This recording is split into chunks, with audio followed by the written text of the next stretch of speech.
how everything is being revealed in just these first 8 verses gives us a snapshot, if you will, of where the Lord hath brought us from. And there's an old adage that I want you to listen to and to pay attention to, and it simply says, to see where you're going, you need to look and see where you've been. For Pilgrim, and I found out when I got here, you can look right up the road a ways. Hallelujah. And you can see the building, the older building that God brought you out from. And while we're not going to try to look at material wealth or possessions, we do understand that as the soul prospereth, then the body will be in good health. So we can say that when spiritually we're walking the right way, the evidence is the physical blessings and the physical manifestations that God will show among us. So again, all you got to do is look down the road and see where the Lord have brought you from. So as we look at that and then notice this historical psalm, you'll notice also underneath it, it says Maskil of Asaph. And that simply means that it is a psalm meant to give instructions. And Asaph was most probably a high or a priest rather, or a teacher of wisdom. Could have even been David, but just a person of notoriety or noteworthiness that was able to share some things. A teacher of wisdom. And basically, as we look, this snapshot gives us a history of God's love and God's care of Israel from Moses all the way to David. But unfortunately, it also talks about the faithlessness and the rebellious nature of Israel. All right. But we don't want to deal with the latter. We want to just talk about the former, the blessings of God and the care and the love of God to Israel. And as we start to look at these few verses, there is a plea from whoever the instructor was. He says in the word, in exhortations, I want you to listen to what I'm saying to you today. Again, I'm going to say to you, we may not shout so much, but I want you to listen to what we're about to say today, because I'm simply repeating what the Word has given us here. And basically what he's saying is, I'm going to speak to you in parables. And we know what a parable is. Jesus would come and do that when he walked upon the earth. But in our case here, he says, I'm going to speak to you in parables and saying things of old, dark and weighty things, if you will. In a way, he's almost giving us a puzzle as to say, why wouldn't a person serve a God who has loved us the way that God had loved us? Because as a nation, God had proved himself to Israel over and over and over again. Just how much he loved them and just how much he cared for them. So it was puzzling how a God can be neglected and abused, who loves so much, and his dedication was so strong toward Israel. And as we go on further, he says, I don't want you to hide them from your children. And see, that's why it's important that when I say let's bring our children, because church ought not to just be fashioned for old folk. It ought to be fit so that the little people can get just as much out of it as the old people. Matter of fact, he said, listen to me now. You ought to tell it in such a way that when you tell your children, then they'll tell their children's children. And even if you don't have children of your own, you ought to be able to share with the young folk in the church. Look where God has brought us from by simply looking back where you came from and where you are today. He exhorts us. We need to tell our children and don't hide it from them. And let them know there's a praise in their hand for the Lord, because he's the reason why they're where they are now. Just like I said a minute ago, you know how it was when we were growing up, when we didn't have everything. We had to make our own toys. I don't know about you, but we had little stick men that we played with, because mom and daddy didn't have the money to go and to buy like they do now. Some of your children got more stuff than what any child ever need. Got so much stuff, it's boxed up and packed up. It won't always that way, so we ought to let them know that it was God that brought us. Lord have mercy. It was God that brought us up to the place where we are. Yeah. We ought to let them know that they should never forget the praises of the Lord. And they should always remember the strong arm of the Lord and what He has done for us. The writer is here saying that you ought to remember the testimony that God set forth in Jacob and the law that He set in Israel. He's simply saying that God made a covenant with these people. It was not an accident that they were delivered out of Egypt. It was not an accident that they came out of the bondage of slavery. It was because God had already determined that when I've seen enough, then I'm going to cause you to stand up and to be somebody. When I have seen enough, I'm going to carry you through the wilderness into the promised land. I'm telling you, my brothers and sisters, it's enough for all of us when we look back at where God has brought us from and the way that He brought us out of slavery and the way that He brought us out of bondage and the way He delivered us into a promised land. You ought never forget who it was that brought you and where you came from. You ought never forget how God picked us up and made something out of a nothing. How God decided that yes, you are somebody and you can stand up, straighten up your back and lift up your head because I made you in my own image and in my likeness. Hallelujah. Lord have mercy. Hallelujah. Lord have mercy. We ought never forget. Never forget. We ought never forget. And we ought never let our children forget who it was that brought us. The writer says you ought to remind the generations to come and tell the children's children that if you don't have them of your own again, that you tell somebody, but don't let them forget God's deliverance and God's salvation. He was saying to them, it's on you older folk, it's incumbent upon you to tell these young folk about the struggle that we came through, about the hardship that we had to go through, about the difficulties that met us every single day of our life. It's upon us to let them know you can get on a school bus and go to a school freely because somebody had to pay the way with their blood, sweat, and tears. You ought to tell the young people you can live where you want to live because somebody walked and said it's not right for you to make me go over here and not let me live over there. Lord have mercy. Lord have mercy. You ought not to let them forget. You ought not to let them take for granted the freedom and the liberties that they have now. You ought never let them forget. The writer says, the writer says, from generation to generation, so that they will set their hope. They will set their hopes in God and forget not His works and keep His commandments.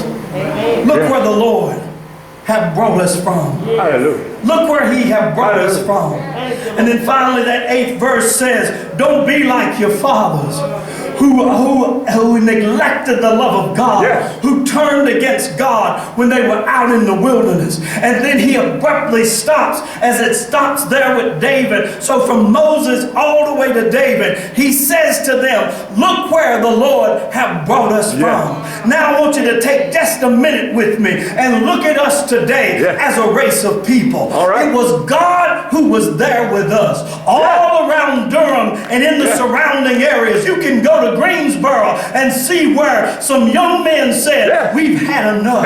They knew that God said, now is the time for us to make a name and to make a place for ourselves. They knew it was time. And when they sat at that counter and they endured the indignities and all of the abuse and all the harsh language and everything that went along with it, they sat there knowing a better day is coming. Look where the Lord has brought us from. It was at that time you couldn't even walk in the front of a building unless it had color only. You need to let them know that God brought us where they didn't have to go to a fountain where it said color only. You drink from whatever you want. You can go wherever you want to go. You can stay wherever you want to stay. But it wasn't always that way. Look where the Lord Look where the Lord have brought us from. Young people, I'm not an old man, but I'm not a young man. I can remember growing up in little old Salemburg, North Carolina, where the Warrens had the only restaurant in town, and you had to go to the back if you were black folk. Couldn't go through the front door. Couldn't even go through the side. You had to be served in a little cutout box on the back of the building. Yes, sir. But our money spent just like their money. That's right. But they looked down on us. Yes, it is. And they called us out of our name. Yes, it is. And an old man like Deacon Williams and an old man like this deacon, he couldn't even look people in the face. That's right. He had to drop his head and look at his shoes. He had to smile when it wasn't funny. He had to scratch when he didn't itch. But God said, I've had enough. He said, I'm tired. It's not going to be like this. So he can lift up his head. He didn't have to scratch when he didn't itch. He didn't have to smile when it wasn't funny. God said, I've had enough. Lord have mercy. Lord have mercy. Lord have mercy. Hallelujah. It won't always like this. No, it won't. It won't always like this. Oh, no. That you could pick up your cell phone, no. or you could go online and you could make a reservation at American Airlines and fly anywhere you want to go. It wasn't always like that, because you could stop at the corner where the bus would pull up, and if your skin was like mine, you had to go to the back of the bus. But thank God for Sister Rosa Parks. She said, I'll be a time. I ain't going no further. I'm going to sit right here. It was God that brought us this far. Hallelujah. Lord have mercy. Hallelujah. Lord have mercy. Hallelujah. Lord have mercy. Thank you, Jesus. It wasn't always like this. No. It wasn't always like this. Oh, no. Before Clarence Thomas ever even thought about sitting on the highest court in the land, Come on now. we had a man named Thurgood Marshall. And Thurgood went to jail. Thurgood was abused and neglected. He was mistreated and called out of his name. But he stood firm, saying, it's not always going to be this way. So he was on that court making intercessions for you and me. You ought to tell these young folks, it didn't just happen one day. It was God and His grace and His mercy. Hallelujah. You ought not to ever let them forget where God brought us from. You ought not to ever let them forget that the things that they take for granted, just being able to go to school, that in of itself, that's something that you ought not to ever let them forget. There was a time that when the new textbooks were printed, they went straight to the white school. And then when they had worn out enough, they went to the Indian schools. And when they had just about worn to a frazzle, then they came to the colored schools. It won't always like this. You ought not to let them forget what God has done for us. Hallelujah. It wasn't always this way. No, it wasn't. It wasn't always this way. No, it wasn't. And when I speak to you this morning, and I say, look where the Lord have brought us from. You ought to tell these young people. I said I won't go deal with the latter part of it, about them being rebellious and hard-headed, but there's something that we need to know as a people. I'm not done now, but there's something that we ought to pay attention to. We have dropped the ball. We have let it fall, and now they just take things for granted. And the problem with taking things for granted, then you start taking God for granted. Then you just act like it's always been there. But see, that's why the writer said, don't forget your history, because if you forget history, it's bound to repeat itself. It's easy for the man to get away with some of the things that he does to us when we act the way that we act. It's easy for him to do what he does when we fit the stereotype that even now they still have too often in their mind about us. And when we forget it, when we forget it, and our children don't even know who they are, because they haven't been properly taught. of where God brought us from and what we had to go through. When we sing that black national anthem, we ought to stop on every note and we ought to say to every young person listening, this is what we went through. This is what we had to deal with, and this is what we had to come through. But thank God we didn't do it by ourselves. We had a Lord that was there every step of the way. Hallelujah. But herein lies the problem. Thank God. I'm about done, but herein lies the problem. When God let us come to the front of the bus, All right. and when God let us book a flight to wherever we wanted to go, we got a big head. Yeah. We got a big head. And when we got on the bus, and we thought we arrived, we asked God to get off the bus. All right. All right. Lord have mercy. All right. Lord have mercy. We asked God to get off the bus. And we said to him, we'll pick it back up when we need you. Yeah. Excuse me. We need him every day. Every day. I don't care how prosperous you think you've become. You need God every day. Every day. Because it was God that brought you to that place. Whether those few years ago when I saw Jesse Jackson crying like a baby, when he was standing there or seated there at the inauguration of Barack Obama because he thought it was never going to come to pass.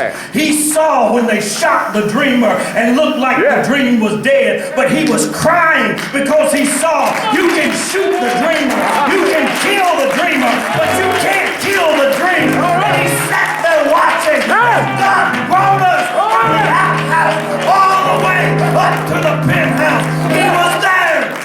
And I watched him weeping, and I watched him crying, and I still have the newspaper in my possession that showed Barack Obama, the first black president of these United States. We weren't always that way, and we ought not ever let our children forget what it cost us to get to that day.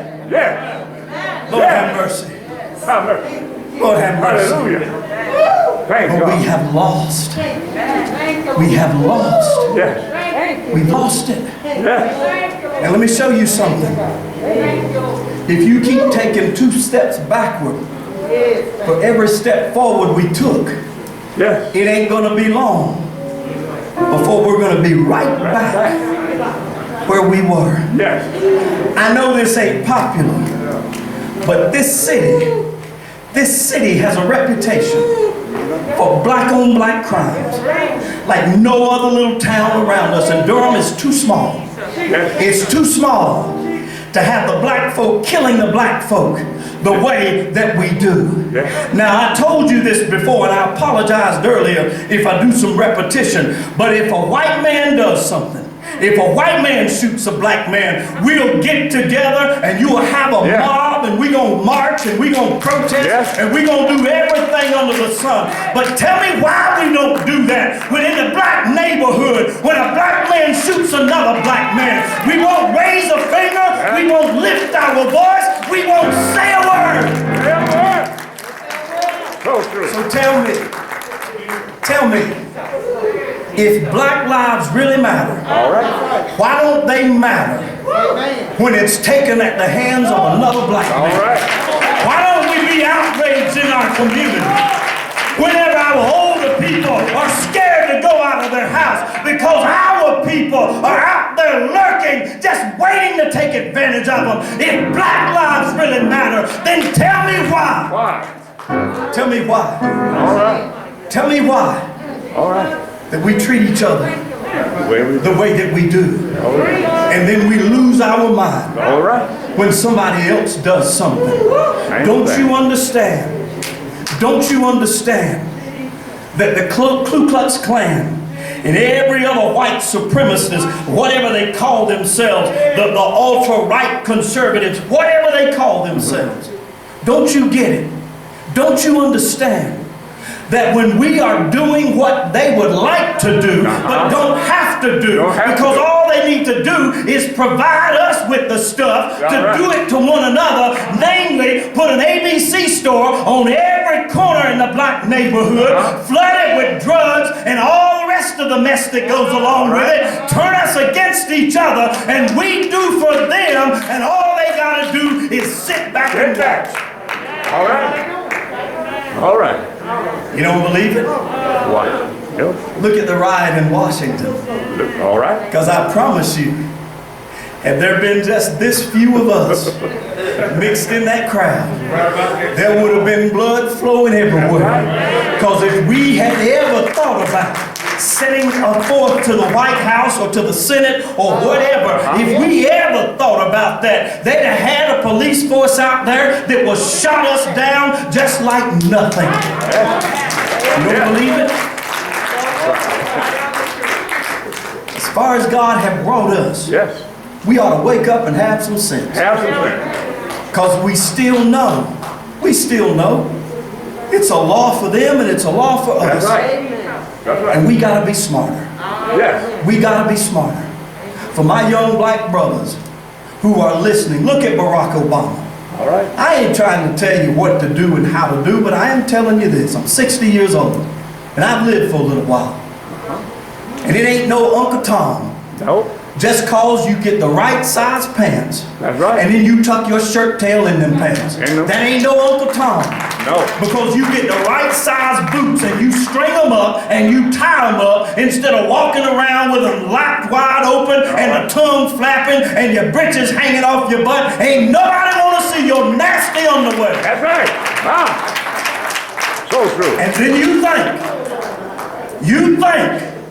that you're going to get respect when you walking down the road and you ain't even got a shirt on and your britches hanging down so low that everybody can see exactly what color your boxers are. And you think somebody's going to respect you? That ain't being black. That's just being foolish. Foolish.